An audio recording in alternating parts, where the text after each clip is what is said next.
Welcome to episode 3 in my little mini series, The Power Back Protocol. As in, I'm going to help you take some of your feminine power back in this series. Now, since this is episode 3, if you missed 1 and 2, make sure you go back and check them out. Episode 1 talks about finding the leak, as in where you are leaking power, where you should still be retaining it.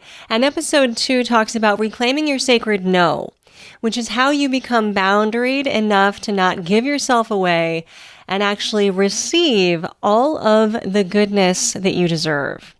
This episode, we're going to cover the myth of doing it all, because women have been taught, trained, and culturated to believe that the more we give ourselves away, the more valuable we are. We're going to dismantle the cultural lie in this episode that talks about how you need to do it all to be worthy, because that is just not true. You'll learn to stop overfunctioning and choose what's truly yours to hold and drop the rest. We're going to create some space for your feminine power to thrive. Welcome to the Satisfied Woman podcast. I'm your host, Alanna Kaivalya. This podcast is dedicated to helping women lean into their femininity and rediscover the power of their feminine gifts. We take a look at what it means to be a modern woman and how we can live a satisfied life on our own terms. Make sure you visit the hub at thesatisfiedwoman.com. When you head over there, I have a special gift for you, podcast listeners. It's my 3-session Feminine Reset series. It's going to train you to push the reset button, call back your feminine power. And I promise you, at the end of this series, you're going to feel so much better, less tired, less exhausted, less burnt out. And since 80% of women report feeling burnt out, I know that you're going to benefit from this. So make sure you head over to thesatisfiedwoman.com. Right at the top in the nav, you'll find that free reset series, plus some other fun ways to work with me, like my monthly membership Rooted, where I give you daily prompts, weekly additional content drops, and extra support with live broadcasts to help you stay in your feminine rhythm. This is where women are starting and continuing the conversation on their journey towards satisfaction. Plus, I offer one-on-one coaching to women who are ready to completely transform their lives, whether it be their relationships or their business. So you can find that all at thesatisfiedwoman.com. All right, now let's just overtly and explicitly say one of the most dangerous lies that women have been sold, which is that doing it all is somehow a badge of honor. The truth is that doing it all isn't a flex. It's not a strength. It's not a core value. Instead, it's actually a fast track to burnout and really the end of your joy. It leaves you with no additional capacity to experience the things that bring you pleasure. When you're giving it all away, when you're giving yourself away, when you're doing it all trying to fit in, be deemed worthy or valuable, you are left with nothing for yourself. And interestingly, that actually puts those around you at a detriment as well. And we'll talk about why that is. Everyone does not benefit when women give themselves away. There needs to be a certain amount of reciprocity. And ladies, I know you're listening, so listen close. Our gift is not in giving, but in receiving. And I know that that's a major mindset shift for most of us, because receiving, we've been told, is selfish. We've been told we're not worth the receiving. We've been told we don't deserve it. And all of that is a really toxic BS, as in belief system. We've been caught in this crazy patriarchal trap of the Superwoman, which glorifies endless productivity and self-sacrifice, where we're told we have to give 150% of ourselves to our career and work like we don't have a home life or a family, and then show up in our home life with our family and give 150% of ourselves to that, and act as if we don't also have a career or a life to ourselves. I work with many women in my one-on-one coaching practice, and They are waking up. They are waking up and realizing that 20 years in, they don't remember who they are. They've been known by their career title, by the title of mom, by the title of Mrs. somebody else. And they've forgotten who they are, what they value, what they desire, what they feel pleasure in doing. And it's nobody's fault. This is simply cultural conditioning. We've all been raised with this. We're all a part of it. We're all somehow either affirming it or just, not even realizing that it exists. And part of the work that I do in this podcast, in my book, The Way of the Satisfied Woman, in my coaching practice, in my membership, is helping women to unpack some of the things that either they've felt uncomfortable and not known why, or really never questioned. So I wonder if you have questioned how this trap of overgiving, this superwoman idea that makes you more valuable, is really serving you. If you've never questioned it, today's the day. Now is the time. I actually remember a really popular book coming out, let's say it was about 10 years ago. And it was written by a very high-powered woman in a CEO role at a very big company. And in this book, she advocated for this overgiving. She claimed her power as the woman who could have a home life, raise the kids, get the nannies, make the CEO cut, get the job, make all the money, earn more than her husband, do it all, and. And by the end of this book, the women I know who read it, not only did they feel exhausted, but they just felt like, wow, they will never measure up. And what I'd like to offer is that those are not the measurements that we need to live by. Those are not the values that are ours to claim. Someone has written that for us and put that on us, and we need to stop. This conditioning comes from our family, from the media, from the workplace. I know ingrained in many family structures is the idea that the woman runs the household and she just does it all. She continues to do the laundry for the children who are grown enough and capable of doing it themselves. She continues to plan all the meals, do all the shopping trips, organize everyone's calendars and schedules for people in her household that are capable of either at least helping her or doing it for themselves. That overgiving and overfunctioning in that context disempowers everyone else from their own accountability and responsibility. And if you've got people in your household who are over the age of about 10 or 12, I mean it. Yeah, 10 or 12. A 10 or 12-year-old can handle their laundry. I know you're thinking, no, they can't. They'll screw it up. Maybe, but they'll learn. They can handle making snacks. Well, they'll just eat sugar. Maybe, but they'll figure it out. The role of others in the household is to also participate. And this extends not just to family. And again, there's no one to blame. We're all subject to this improper training of a culture that wasn't built for us or by us, but still asks us to live in it. So we're starting to turn those tables. Women are waking up to this. We're looking at how the media portrays women.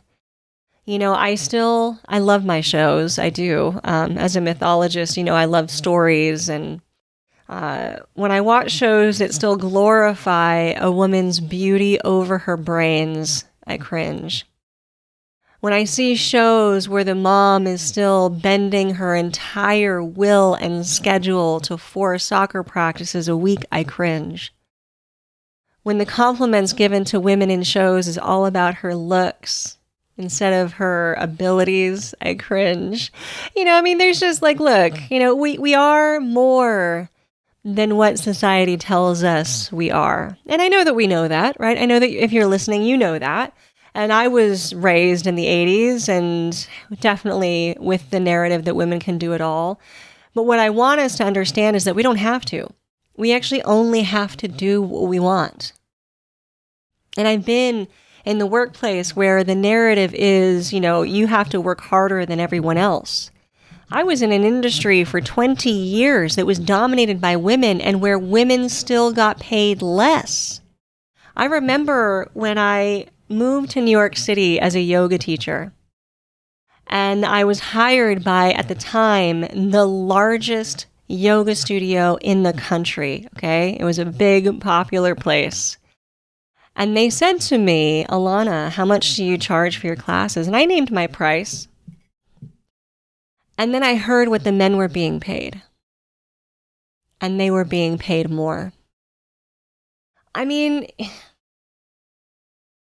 it's astonishing. Okay? It's astonishing. It's getting better.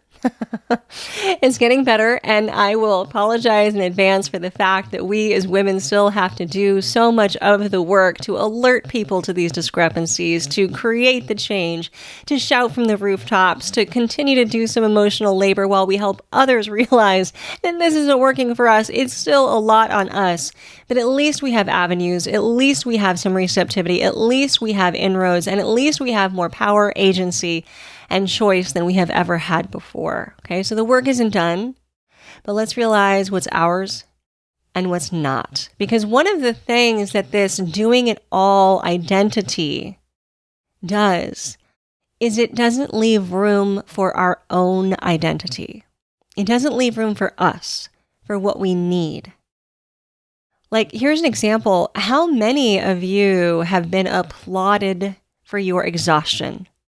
Wow, I can't believe you can get so much done. I can't believe you can do it all. You are just a powerhouse. Oh my gosh, the way that you run your family, the way you run your business, it's amazing. And little do they know all that you're giving up. Because the cost of overfunctioning, really, is burnout. It's adrenal fatigue. It's nervous system dysregulation. It's chronic stress. And so many women these days call those states normal. We think this is how we're supposed to feel, and it's not. This is yet another way that our culture diminishes women, diminishes the feminine. If we're tired, we can't speak up. We don't have the energy for that. You know, I absolutely hope that you have all heard of and are members of the We Do Not Care Club. I applaud the founder, Melanie, for establishing this very simple club where she simply makes announcements of all of the things that women who have realized how tired they are just do not care about anymore. We do not care that we are putting on sweatpants in the morning that we will wear today and tonight and maybe even tomorrow. We just do not care. She's shedding light on the fact that women are realizing how exhausted we've been. And in this exhaustion, we are not allowed to have our power. And that is a great advantage to those who want to have power over us.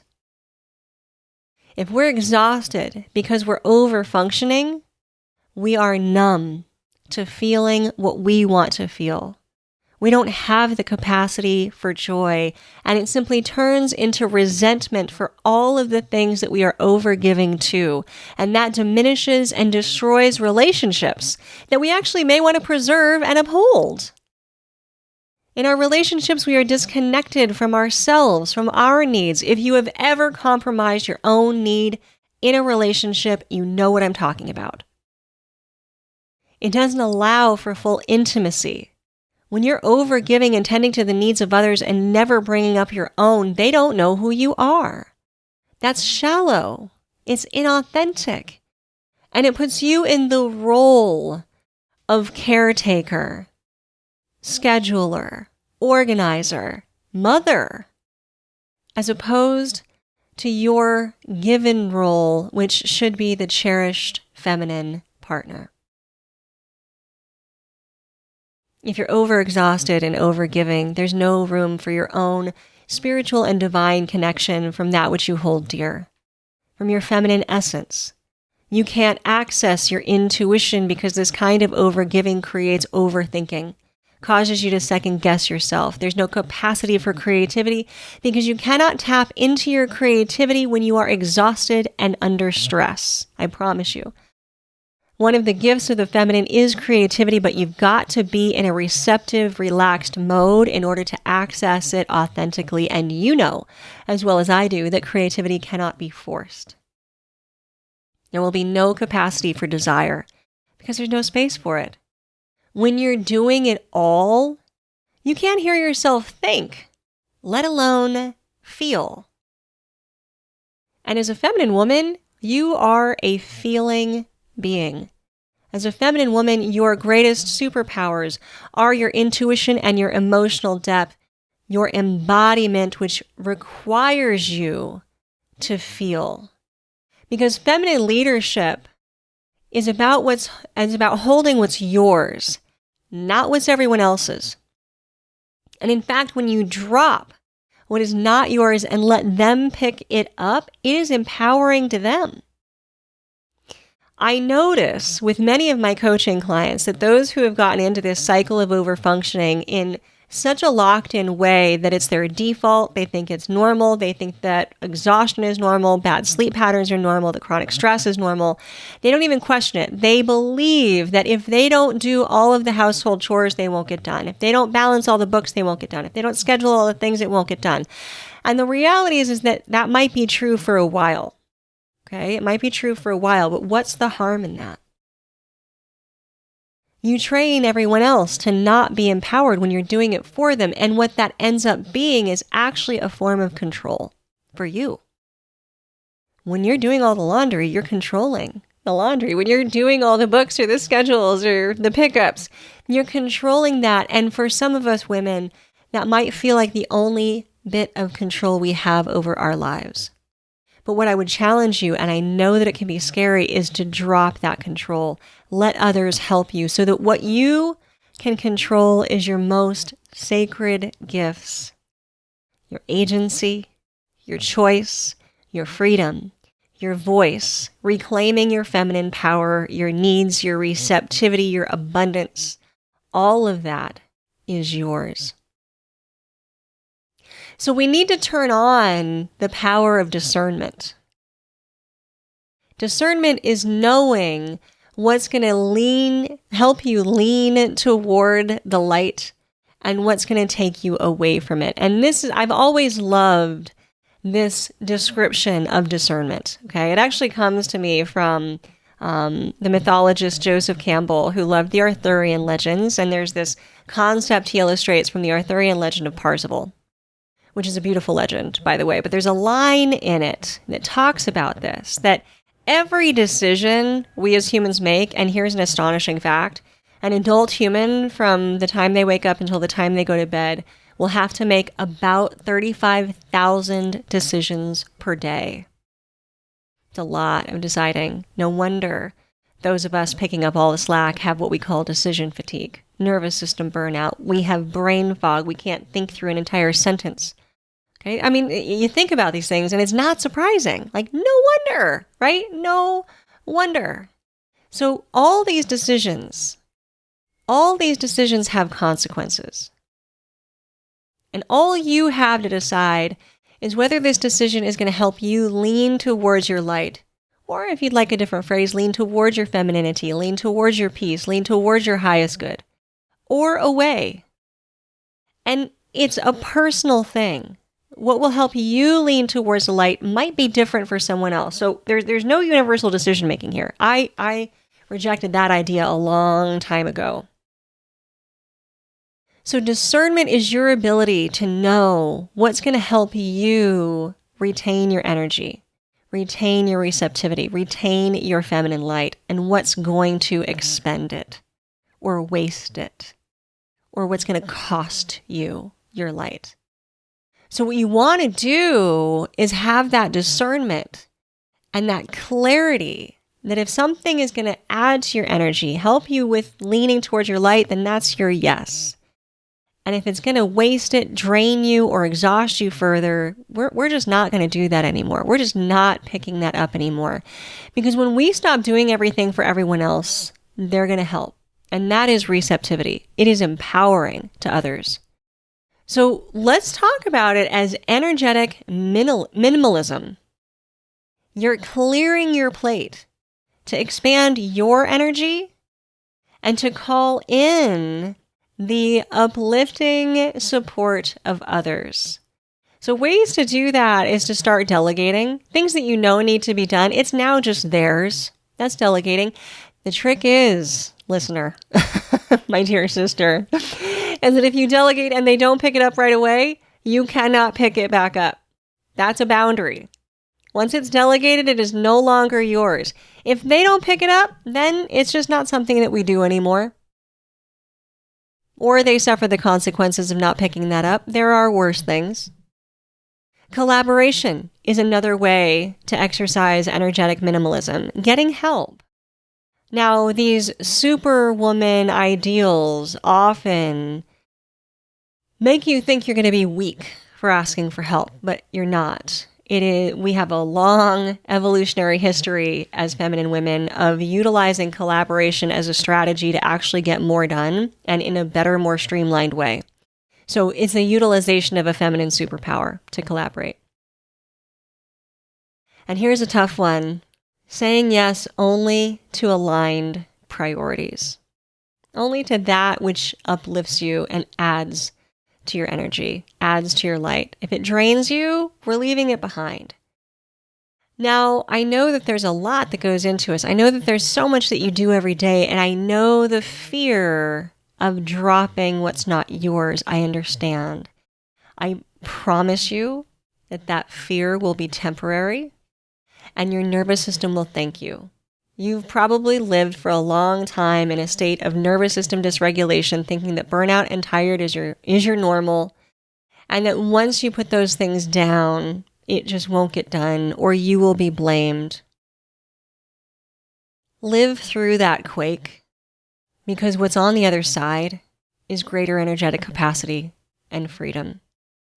So what I would suggest to you is stepping out of that do-it-all trap. And let's start with an audit of what's yours and what's not. And also maybe an identity that you have outgrown that's not yours, or a role you've outgrown that's not yours, or an expectation of others that was never yours in the first place. So, I had a conversation with someone recently where I made a decision and they expressed a lot of stress over my decision. And I realized in that moment, in that conversation, that their stress was their own. And that I didn't need to change my decision in order to comfort them. Their comfort is not your responsibility. It's on them. And for them to be able to self-regulate a little bit is also a gift. It will lighten your emotional labor load. So allowing them to self-regulate, making your clear decisions. Maybe you have played mom for well past the expiration date of that particular coveted title. And I'm not saying that you suddenly stop being a parent or a mother. Of course you do. But in terms of doing everything for them, in terms of never letting them pick up their own identity, their own responsibilities, their own accountability. Maybe you've held the identity of overachiever for far too long, the one who gets it all done. Why does it need to get all done? So start questioning, because another fantastic quality of the feminine is seeking the truth. And whether that be a universal truth or your own personal truth, you as a woman will seek it. You will seek it. And when you question even things that you do every day, you'll know whether it's true for you, whether it's yours, or whether it's not. And what can happen with this is that you start to replace that martyrdom energy, which serves no one and depletes you, with magnetism. You draw in energy. When you are rooted in your feminine power, you attract the support you need from qualified individuals. You may realize that some of the people around you have not been qualified, and they will either step up and rise into that receptive vacuum you create, or they'll fall away. Now, I've talked a lot about receptivity in past podcasts. If you haven't listened to podcast 25 yet, please do. That's the one. And then there will be others that suggested. I think I even spoke about it in the last podcast. But to be receptive as the feminine woman that you are means to call in what you need. Femininity does not chase. It doesn't give away. It doesn't deplete. It doesn't compromise oneself. You will only have a vessel that can hold your joy when you hold your boundaries, when you don't pick up what's not yours, when you leave behind things that were never yours in the first place. So practice pausing first before you initiate that yes, which has become your default. Remember that the phrase of the feminine is actually no. And ask yourself, is this mine to hold? It's a simple pause. Because you've been so indoctrinated into yeses when you really mean no, or even maybe, that we need to train ourselves out of that. No is the default. Ask, is this mine? And then if it is, maybe we say yes to it. Because truthfully, my dear sister, you are not here to do it all. You're here to do what's yours, fully and beautifully, because you have the energetic capacity for that and the support you need to do that. So, this has been episode 3. We've got one more in this mini-series, which is all about feminine authority and feminine leadership, which isn't loud or boisterous, it's clear. And if you've been craving clarity in your life and in your relationships, this episode is going to do it for you.